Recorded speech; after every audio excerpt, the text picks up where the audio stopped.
नागपुरातील संविधान चौक येथे 16 जूनला डॉक्टर बाबासाहेब आंबेडकर यांच्या पूर्णाकृती पुतळ्याला पुष्पहार अर्पण करण्याचा संकल्प अभियान समितीकडून संपूर्ण भारतात 28 मे 2022 ते 28 मे 2024 पर्यंत संपूर्ण 365 दिवस राबविण्यात येणार आहे।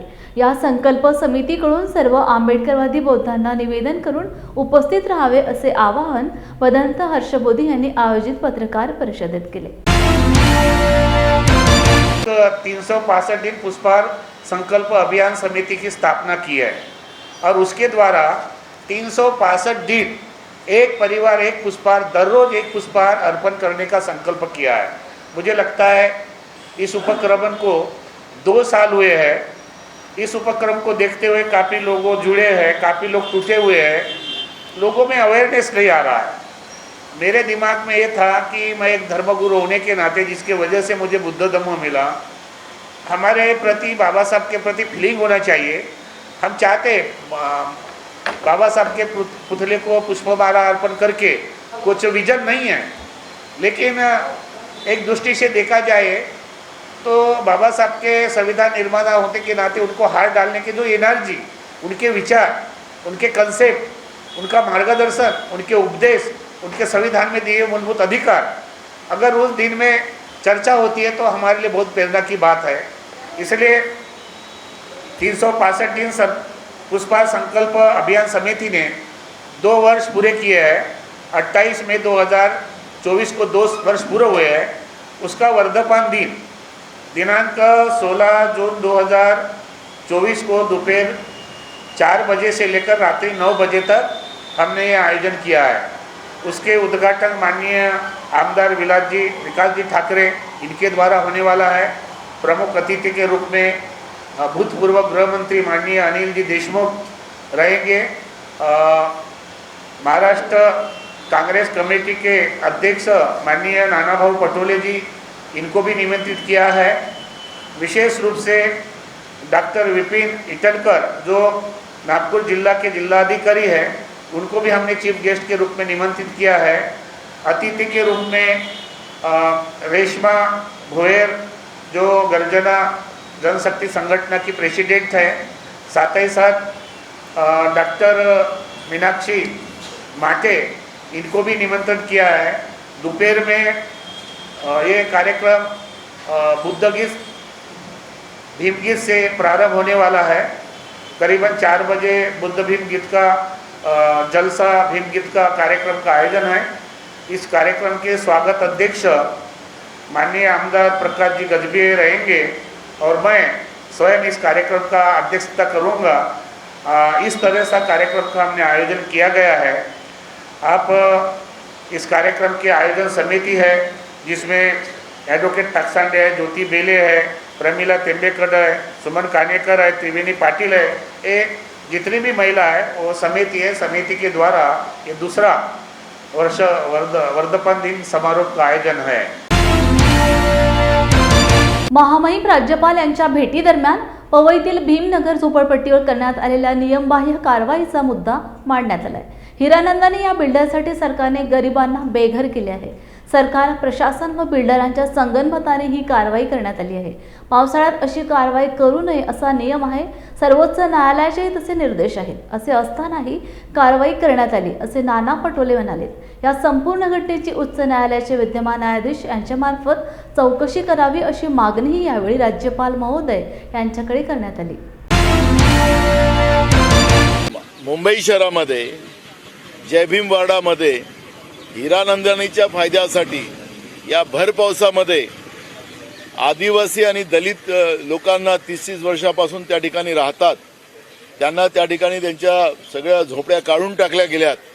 आणि या पावसाच्या याच्यामध्ये माननीय सुप्रीम कोर्टाचा आणि शासनाचाही सुद्धा आदेश असताना या पद्धतीनं अधिकाऱ्यांनी आचारसंहितेच्या काळामध्ये बिल्डराशी सहमत करून ज्या पद्धतीने कुटुंबाच्या कुटुंब उद्ध्वस्त केले, अजूनही त्यांचं आंदोलन चालू आहे, त्याच्यातही दखल माननीय राज्यपाल महोदयांनी घ्यावी आणि तातडीने सूचना द्याव्यात।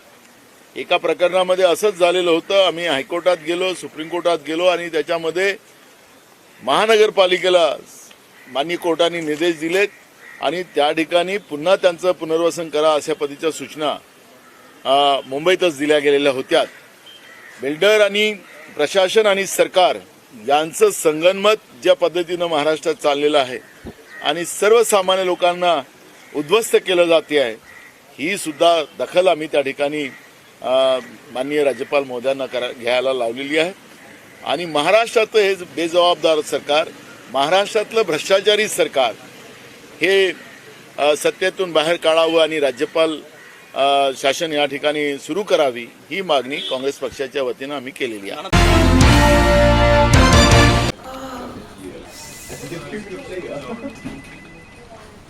बॉस ने मीटिंग बुलाई. क्या यार, आदमी की तकलीफ को तो समझो. बाहर बाहर उठो बैठो. जनाब, तकलीफ उठने बैठने की नहीं, तकलीफ बवासीर की है. बवासीर, फिशर, भगंदर, पाइलोनियल साइंस का आयुर्वेद तथा आधुनिक लेजर से उपचार. अभ्युदय पाइल्स लेजर हॉस्पिटल, लोहार समाज भवन के पीछे, महापुष्प सोसाइटी, शताब्दी नगर चौक से मनीष नगर रोड, नागपुर. कॉल और विजिट करें www.pilesfistulacure.com. हुआ बहू? उमा, पाइल्स की बहुत तकलीफ हो रही है. तो तुम गुदरोग सर्जन के पास क्यों नहीं गई? देखो, जैसे हार्ट के लिए हार्ट स्पेशलिस्ट, ब्रेन के लिए ब्रेन स्पेशलिस्ट, तो पाइल्स के लिए पाइल्स स्पेशलिस्ट क्यों नहीं? स्त्री हो या पुरुष, टॉयलेट में तकलीफ केवल पाइल्स ही नहीं, और भी कई प्रकार के गुदरोग तथा कैंसर भी हो सकता है. इसीलिए इसकी प्रत्यक्ष जांच जरूरी है. ठीक है माँ, पर जांच के लिए हम जाएंगे कहाँ? वही काले आयुर्वेदिक पाइल्स हॉस्पिटल में. लेकिन माँ, प्रेगनेंसी में पाइल्स की दवाइयाँ. प्रेगनेंसी में आयुर्वेदिक दवाइयाँ सुरक्षित होती है. जनहित में जारी काले आयुर्वेदिक पाइल्स हॉस्पिटल, औषधि चिकित्सा तथा सर्जरी ट्रीटमेंट उपलब्ध. हमारा पता Umred road, Dighori bus stop के पास, नागपुर. अधिक जानकारी के लिए वेबसाइट पर जाएं kalepailshospital.com. हेस्कॉम संलग्न नांदेड जिल्हा ज्येष्ठ नागरिक संघाच्या वतीने ज्येष्ठ नागरिकांच्या न्याय, हक्क व अधिकाराबाबत जनजागृती करण्याकरता नांदेड जिल्ह्यातील 16 तालुक्यातील महिला, पुरुष ज्येष्ठ नागरिकांची गणना करण्यात येत आहे. आतापर्यंत 20,000हूनही अधिक ज्येष्ठ नागरिकांची गणना करण्यात आली असल्याची माहिती ज्येष्ठ नागरिक संघाचे अध्यक्ष डॉक्टर हंसराज वैद्य यांनी लॉर्ड बुद्ध टीव्हीवर दिली. सहयोग ज्येष्ठ नागरिक संघ वजीराबाद नांदेडचा अध्यक्ष आहे आणि आमची संघटना फेस्कॉमशी संलग्नित आहे. आमचे फेस्कॉमचे अध्यक्ष आदरणीय अरुणजी रोडे यांच्या मताप्रमाणे गाव तिथे संघ, ज्येष्ठ नागरिक संघ स्थापन झाला पाहिजे असे आम्ही याच्यामुळे प्रत्येक गावामध्ये, नांदेड जिल्ह्यातील 16 तालुक्यामध्ये गावोगाव, खेड्यापाड्याने सुद्धा जाऊन आम्ही त्यांची जनगणना सुरू केलेली आहे. आजपर्यंत नांदेड जिल्ह्यातील अनेक तालुक्यामध्ये आम्ही पोहोचले आहोत आणि आम्हाला ह्या येत्या 3 महिन्यामध्ये माझा असा अंदाज आहे की सगळ्या नांदेड जिल्ह्यातील सर्व तालुक्यामधील ज्येष्ठ नागरिक, महिला, पुरुष किती आहेत यांची जनगणना होईल आणि प्रत्येक गावामध्ये 25-25 लोकांचा एक गट आम्ही स्थापन करत आहोत, संघ तयार करत आहोत. असे किती संघ तयार झाले म्हणजे किती ज्येष्ठ नागरिक आहेत याची आम्हाला जनगणना मिळेल आणि शासनाला आम्ही सांगू शकू की सरकारने आता ज्येष्ठ नागरिकाकडे लक्ष दिलं पाहिजे. अजिबात ज्येष्ठ नागरिकाकडे लक्ष नाही, इतर घटकाकडे आहे. पण हा घटक एवढा महत्त्वाचा आहे की 100% मतदान करणारा आणि आजपर्यंत सगळ्या जो कोणत्या पक्षाचा सरकार बनली ते सरकार ह्या ज्येष्ठ नागरिकांच्या मुळेच बनलेली आहे असा आमचा ठाम विश्वास आहे आणि मत आहे. आणि म्हणून आता येणाऱ्या विधानसभेच्या निवडणुकामध्ये सुद्धा जो कोणता पक्ष आमच्या ज्येष्ठ नागरिक संघाचे राहिलेले प्रश्न, रेंगाळलेले प्रश्न सोडवतो म्हणेल आणि जो कोणी आम्हाला 3,500 रुपये महिना मानधन देतो म्हणेल, जे गरजवंत आहेत, गरीब आहेत अशा ज्येष्ठ नागरिकांना देतो म्हणत आहेत, त्याच पक्षाला आम्ही मतदान करणार आहोत. इतर पक्षाला मतदान केलं जाणार नाही. आणि समजा कुण्याही पक्षानं आपल्या निवडणूक जाहीरनाम्यामध्ये हा प्रश्न जर घेतला नाही आणि त्यांच्या निवडणूक जाहीरनाम्यामध्ये म्हटलं नाही तर आम्ही कुणाही पक्षाला मतदान करणार नाही, आम्ही नोटाला मतदान करू. विविध मागण्यांसाठी कोल्हापूर जिल्हा रिक्षा टॅक्सी वाहनधारकांच्या वतीने जिल्हाधिकारी कार्यालयावर मोर्चा काढण्यात आला. RTO पासिंग, 50 रुपये दंड रद्द करावा, रिक्षा चालकांना कल्याणकारी मंडळी योजना त्वरित लागू करावी व त्यांना असंघटित कामगार म्हणून घोषित करावे, तसेच अन्य मागण्यांसाठी हा मोर्चा काढण्यात आला. या मागणीचे निवेदन निवासी उपजिल्हाधिकारी संजय तेली यांना देण्यात आले. हा मोर्चा ऐतिहासिक दसरा चौक मार्गे जिल्हाधिकारी कार्यालयावर आला. मोर्चामध्ये मोठ्या संख्येने रिक्षा चालकांनी भाग घेतला होता.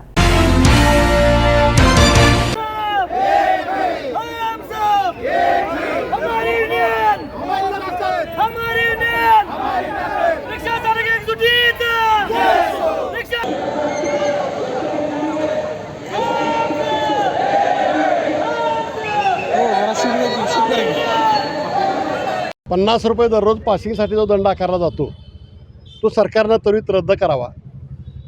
याला संघटनाच्या वतीनं हायकोर्टमध्ये बॅन होता, स्थगिती होती, ती उठलेली आहे. शासनानं कॅबिनेटमध्ये घेऊन तो दंड तर रद्द करावा, अन्यथा सुप्रीम कोर्टामध्ये सरकारनं दाखल व्हावं आणि ह्या टॅक्सला स्थगिती घ्यावी. पहिली मागणी. रिक्षावाल्यांना कल्याणकारी योजना मंजूर करतो म्हणून सरकार प्रत्येक अधिवेशनामध्ये सांगतं.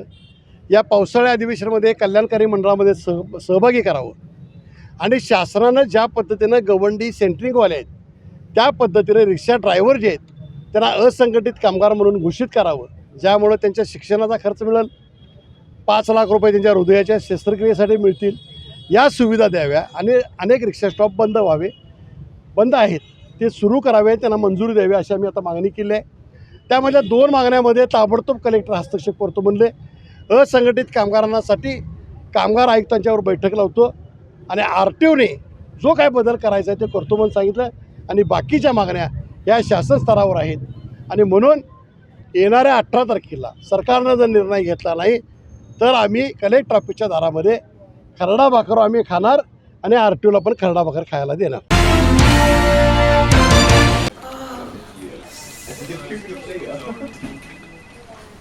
बॉस ने मीटिंग बुलाई. क्या यार, आदमी की तकलीफ को तो समझो.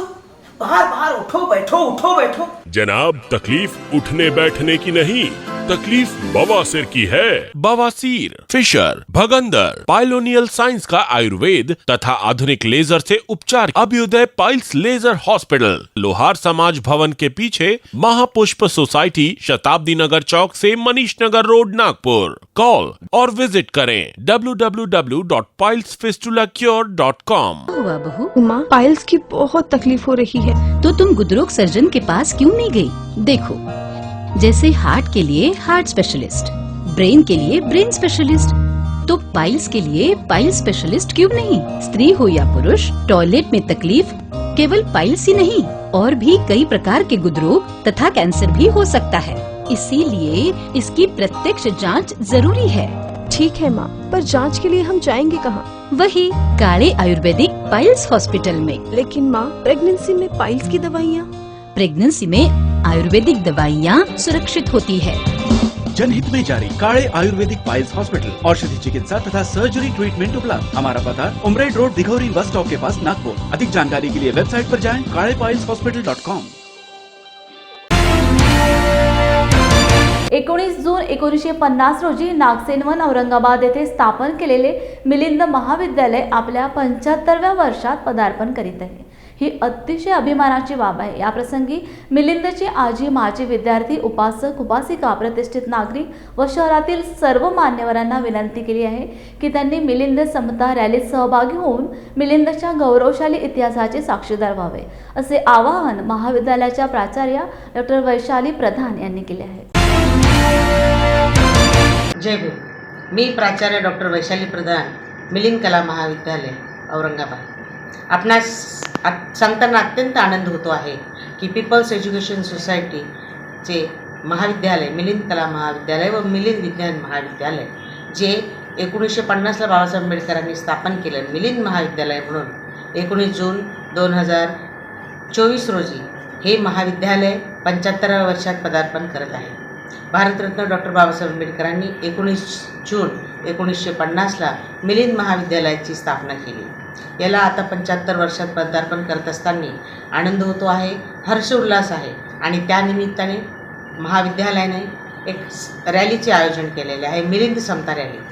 ही मिलिंद समता रॅली सगळ्यांना असं आवाहन करण्यात येते की सर्व उपासक उपासिका, आजी माजी विद्यार्थी, सर्व नागरिक, सन्माननीय पदाधिकारी, ह्या महाविद्यालयातून शिकून जे मोठे झालेले पदाधिकारी असतील, विद्यार्थी असतील, सामान्य नागरिक असतील, आंबेडकरी अनुयायी असतील, बुद्ध उपासक उपासिका असतील, अशा सर्वांनी या रॅलीसाठी दिनांक 19 जून 2024ला महाविद्यालयात असलेल्या भारतरत्न डॉक्टर बाबासाहेब आंबेडकर यांच्या पुतळ्याच्या इथून म्हणजे लुंबिनी उद्यानातून ही रॅली निघेल. सकाळी 8 वाजता बाबासाहेब आंबेडकरांना पुष्पहार घालून त्यांना मानवंदना देऊन ही रॅली पुढे शहरात निघेल. ह्या रॅलीला आपण सर्वांनी उत्स्फूर्त प्रतिसाद द्यावा ही अपेक्षा व हे आव्हान करते. थँक्यू. जय हिंद. राज्यातील जनता दुष्काळात होरपळून निघत असताना महायुती सरकारला त्याचे गांभीर्य नाही. लोकसभा निवडणुकीवेळी यात 267 शेतकरी आत्महत्या झाल्या आणि निवडणुकीनंतरही या आत्महत्या कमी झालेल्या नाहीत. डीबीटीच्या माध्यमातून शेतकऱ्यांना पुरवल्या जाणारी खते, बियाणे, औषधे दिलेली नाहीत. टेंडर न काढताच मुख्यमंत्र्यांच्या आदेशाने अव्वाच्या सव्वा किंमत वाढवून कोट्यवधी रुपयांची खरेदी करण्यात आली. याला विरोध करणाऱ्या कृषी आयुक्तांना बाजूला करण्यात आले. सरकारने राज्यात टँकर माफिया तयार केले आहेत. ही सर्व परिस्थिती पाहता भ्रष्टाचारात बरबटलेल्या महायुती सरकारला सत्तेतून बाहेर काढून राष्ट्रपती राजवट लागू करावी अशी मागणी केल्याचे महाराष्ट्र प्रदेश काँग्रेस कमिटीचे अध्यक्ष नाना पटोले यांनी सांगितले. लोकांना पिण्याचं पाणी घेण्यासाठी वणवण करावं लागत होती. 15 दिवस, महिना दिवस पाणी मिळत नव्हतं. अशा परिस्थितीमध्ये जे टँकर माफिया महाराष्ट्रामध्ये सरकारच्या वतीने उभे केलेत त्याच्याबद्दलचंही सविस्तर तक्रार आम्ही माननीय राज्यपाल महोदयांकडे केली. ज्याप्रमाणे फळबागा असतील, मराठवाड्यामध्ये असतील, उत्तर महाराष्ट्रात असतील, विदर्भात असतील, पश्चिम महाराष्ट्रात असतील, सगळ्या भागामध्ये या दुष्काळामुळे, कमी पावसामुळे मोठ्या प्रमाणात बागा आणि शेती नुकसान झालेली आहे. जवळपास 4 लाख रुपयाची फळबागाला मदत पर एकर केली पाहिजे. 50,000 रुपये धान असेल, भाजीपाला असेल या शेतीला केली पाहिजे. अशा पद्धतीची मागणी आम्ही राज्यपाल महोदयांकडे केलेली आहे. एकीकडे मोठ्या प्रमाणात शेतकऱ्यांच्या आत्महत्या, निवडणुकीच्या काळात 267 शेतकऱ्यांच्या आत्महत्या झाल्या. सरकारचं संपूर्ण दुर्लक्ष राहिलं. निवडणुकानंतर सरकार लक्ष घालेल हे आम्हाला वाटत होतं, पण शेतकरी यांच्यासाठी, अन्नदाता हा या सरकारसाठी नगण्य आहे, त्याची किंमत नाही.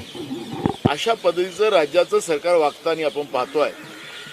निवडणुकीच्या नंतरही झपाट्यानं शेतकऱ्यांच्या आत्महत्या महाराष्ट्रामध्ये होत आहेत आणि याचं मुख्य कारण सरकारचा याच्यामध्ये दोष आहे. ज्याप्रमाणे मी एक उदाहरण माननीय राज्यपाल महोदयांना सांगितलं की डायरेक्ट डीबीटीच्या योजनेच्या माध्यमातून शेतकऱ्यांना फवारणी यंत्र असतील, बियाणं असतील, औषधी असतील, खतं असतील देण्याचा जो प्रोग्राम आहे ते शासनाच्या धोरणाच्या आधारावर दिलं गेलं नाही. मुख्यमंत्र्यांच्या आदेशानं सरसकट हजारो कोटी रुपयाची खरेदी सरकारने केली.